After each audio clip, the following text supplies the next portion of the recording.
I'm fixing everything.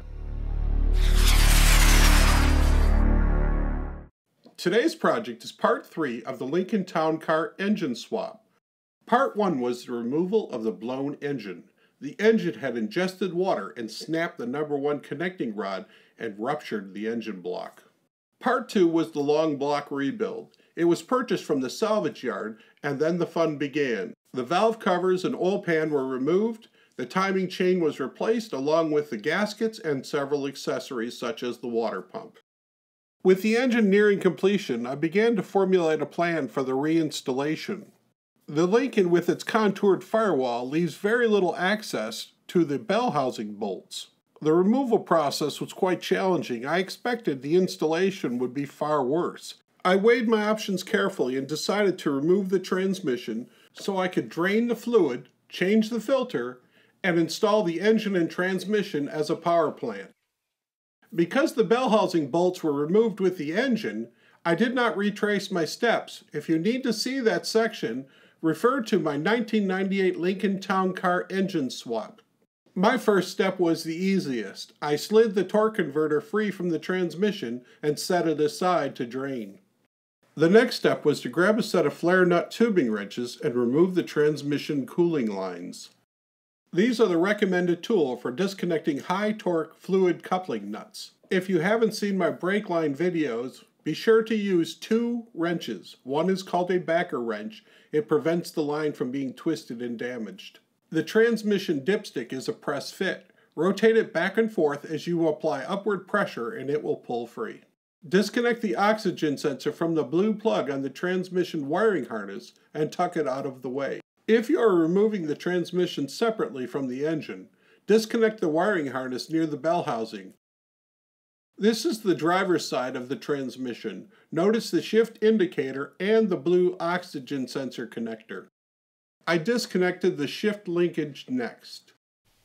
In my younger days, I often removed transmissions by hand, lifting them with my knees or sliding them under the car with a blanket or a piece of cardboard. Now I'm using an ATV jack with its rubberized pads to support the transmission as I remove the crossmember bolts. With the transmission mount disconnected, it's time to lift the transmission and remove the crossmember. Normally the drive shaft U-bolts are removed from the rear end and the drive shaft is pulled back to release it from the transmission splines. I supported the drive shaft with a loose-fitting cargo strap. This allowed me to slide the transmission forward using the ATV jack and prevented the drive shaft from falling to the ground when it disengaged the rear splines.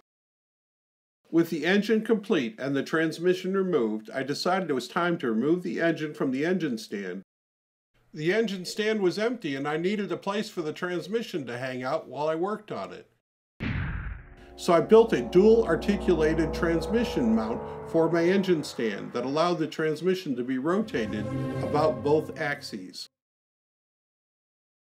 Each time I say I want to build something, my friends say, "Why do you build things when you can just buy them?" The OTC model I was familiar with was 2 aluminum brackets, a piece of angle iron, and a price tag of over $100. And best of all, it only held the transmission in one position, hanging straight down from the bell housing, which would allow an easy installation of the torque converter, but would not allow easy access to the oil pan and filter.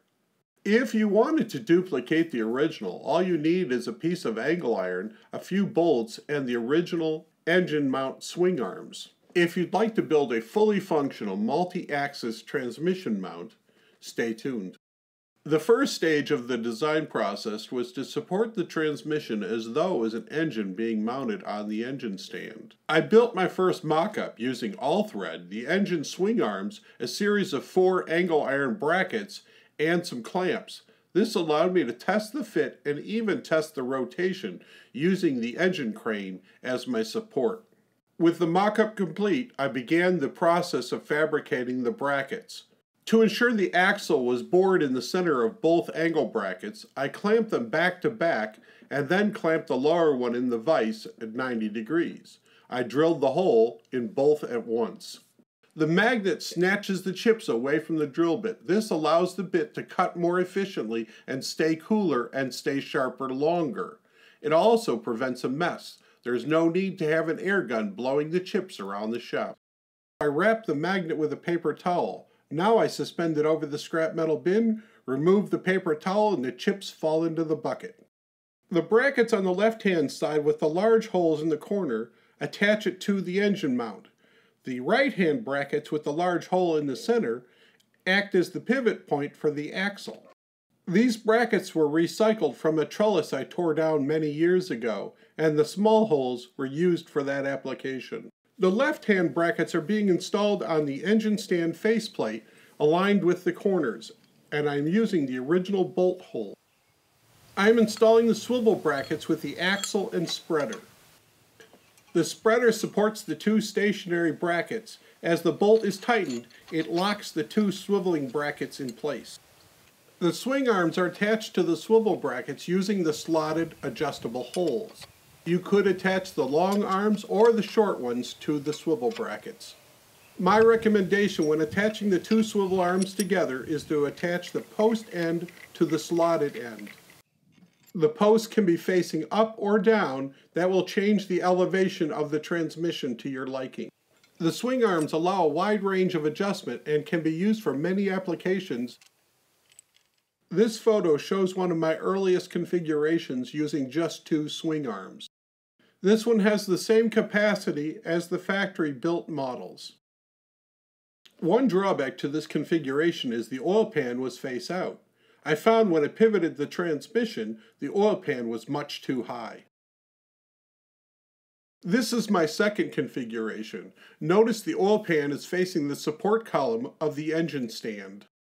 This configuration uses both swing arms articulated to reach the center of mass of the bell housing.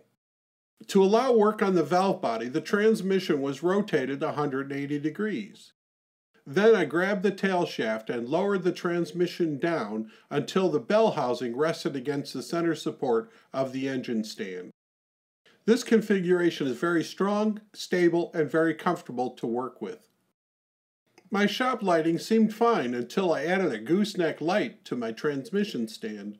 Then the differences became very apparent. Did you notice the 4 bolts hiding in the shadows in the picture on the left? This light really improved the quality of the valve body inspection. It's always nice to have an extra set of hands. I slipped a long-handled magnet into the snout of the engine crane. Now the oil pan bolts are within easy reach as I install the gasket and torque the oil pan. If you're installing an oil pan on the vehicle, you might find this tip helpful. It holds the gasket in place as you install the bolts.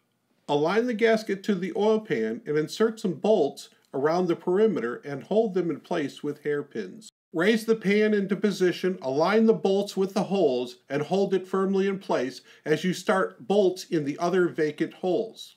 When you have 2 bolts in and the pan is secure, you can begin to support the bolts and remove the hairpins. This photo tells a very important story of the interplay between the transmission input shaft and the torque converter.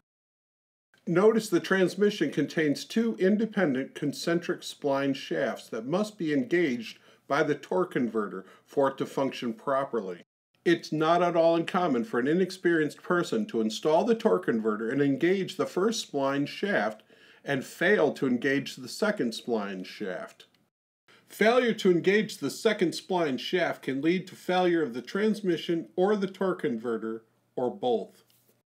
Installing a torque converter is not difficult, but there are some key steps that you need to understand before you begin. Carefully place the torque converter over the input shaft and rotate it, and listen for a clunk as it engages the first set of splines. Rotate it more and listen for a second clunk as it engages the second set of splines. Then rotate it further just to be sure it's fully engaged and operating smoothly without noise. Now inspect the torque converter to be sure it's fully seated in the transmission. The torque converter will reside below the lip of the bell housing. This will allow room for the flywheel when the engine and transmission are bolted together. Trying to align the engine and transmission can be quite a daunting task when you're working alone. So I invented a tool that allows me to mate the engine and transmission much easier. It pulls the engine into the transmission as I lower the engine into the engine bay. Here's a simulation of the tool to show you how it functions. The tool is created from two key components: a set of threaded alignment pins with a hole bored at the tip, and approximately a 3-foot length of cable that can be used to cinch the engine and transmission together. I use a cargo strap for this purpose. The alignment pins are threaded into the engine block with the pointed tips face out. Do not tighten the pins. This will allow them to be easily removed later. Next, the engine is lowered into the engine bay. When the alignment pins are approximately 1 foot from the lip of the bell housing, the cable can be threaded through one of the holes and through the nearest alignment pin, and then fed back through the same hole, over to the next hole, and through the next alignment pin. Then the two cable ends are tied together with a cable clamp, and then the cargo strap is attached and tied off. Now tension the cargo strap and you'll notice the engine begin to pitch down toward the transmission, and the alignment pins align with the holes in the bell housing. Now the process is quite simple. Release some tension from the engine crane and tighten the cargo strap until the alignment pins pull through the bell housing. At this point, the engine and transmission are nearly mated. You can begin installing the lower transmission bell housing bolts near the alignment pins. Remove the rubber cover on the driver's side below the exhaust manifold. Next, remove the rubber plug from the lower bell housing. Now the torque converter is slid forward and rotated until the stud lines up with the flywheel.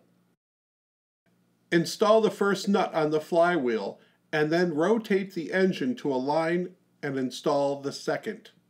The engine can be rotated by hand using a large socket on the harmonic balancer bolt. Do not tighten any of the nuts until all 4 are in place. It's a good practice to mark the nuts with chalk so you can torque them in a crisscross pattern. Although they are accessible through the aluminum access cover, they are much easier to torque through the rubber plug. The engine and transmission are ready to be installed. However, a quick glance says the transmission needs to be scrubbed. To prevent water intrusion, the transmission vent, the tail shaft, and the transmission cooling lines were all covered. Aluminum foil and plastic bags make good covers. Here's a bonus feature. I replaced the turning bar on my engine stand with a wheel. It has several benefits. One, it allows easier rotation of the engine, and it allows maneuvering of the engine stand because it's always at the correct position. The turning bar was designed to hang down when the engine is mounted on the stand. This makes it difficult to maneuver when it's under load. Here's another use of the engine stand. This window weighs several hundred pounds and can be easily maneuvered using the wheel as a steering wheel. The lower bay window obstructed access to this window, so I installed it from the inside out using a simple tool that allowed me to install it safely and easily. The fourth and final video in the Lincoln Engine Swap series is the engine installation. It includes special tips and tricks for those of us who work alone. I hope you enjoyed part 3 of the Lincoln Engine Swap video series. If you did, please like and share. Remember, subscribers are always welcome.